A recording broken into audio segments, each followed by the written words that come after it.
मालिकेच्या आजच्या भागामध्ये आपल्याला पाहायला मिळणार आहे की अधिपती त्याचबरोबर अक्षरा आता मैदानावर आहेत आणि अधिपतीचा सामना सुरू होणार आहे।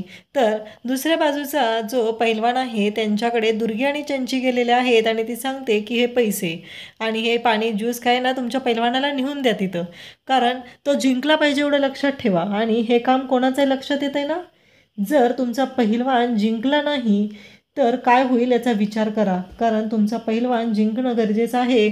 जर तो जिंकला नाही तर इकडे भुवनेश्वरी मॅडम, भुवनेश्वरी सूर्यवंशी तुम्हाला कशी धूल सारतील हे कळणार सुद्धा नाही।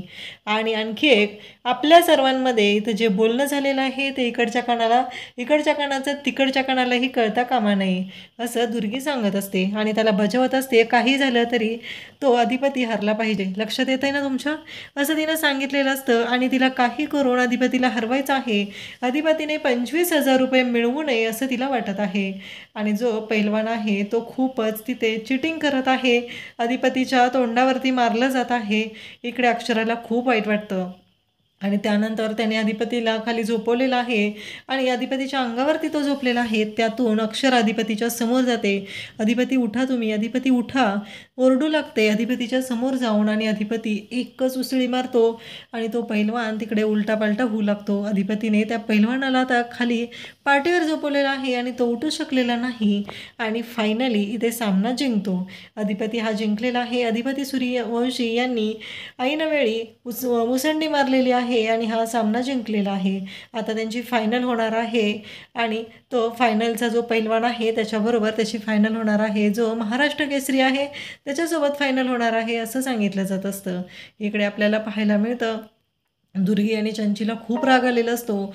त्या माणसाकडे पुन्हा जातात आणि त्याला विचारू लागतात, कळतंय का तुम्हाला काय चाललेलं आहे ते, कारण मी तुम्हाला काय सांगितलेलं होतं, तुमचं पैलवान काही कामाचं नाही, तर आमचे पैसे परत द्या, काही उपयोग झालेला नाही असं म्हटल्यानंतर इकडे तो जो माणूस असतो तो म्हणतो की अहो दुसरा जो पैलवान आहे तो पण आमच्याच तालमीतला आहे ना, पैसे कशाला माघारी मागताय तुम्ही, तुमच्या लक्षात येत आहे का, कारण आता अधिपती सूर्यवंशी जो आहे तो दमलेला आहे आणि आमचा दुसरा पैलवान आहे तो एनर्जी घेऊन येणार आहे, त्यामुळं काळजी करू नका, सगळं आपल्या मनाप्रमाणेच होणार आहे असं तो सांगू लागतो। त्यानंतर दुर्गी आणि चंची गप्प बसतात।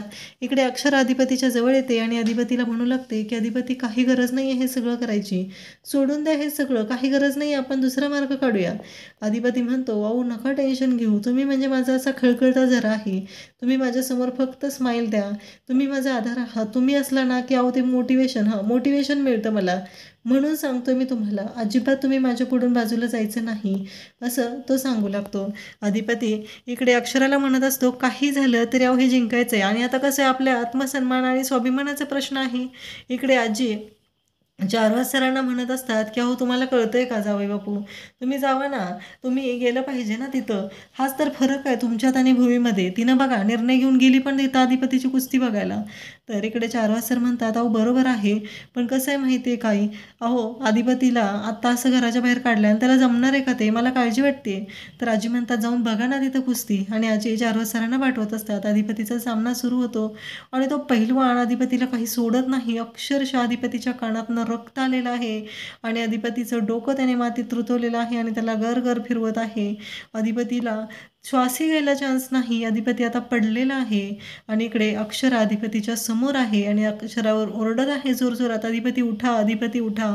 आता अधिपती अक्षराच्या ह्या आवाजाने कसा उठतो आणि पुन्हा सामना खेळण्यासाठी कसा सज्ज होतोय, कारण एकदा तो उठलेला आहे आणि त्या पहिलवानाला तो तिथे मात देत आहे, पण अक्षराने त्याला कसं मोटिवेट करणार हे आपल्याला पुढे पाहायला मिळणार आहे।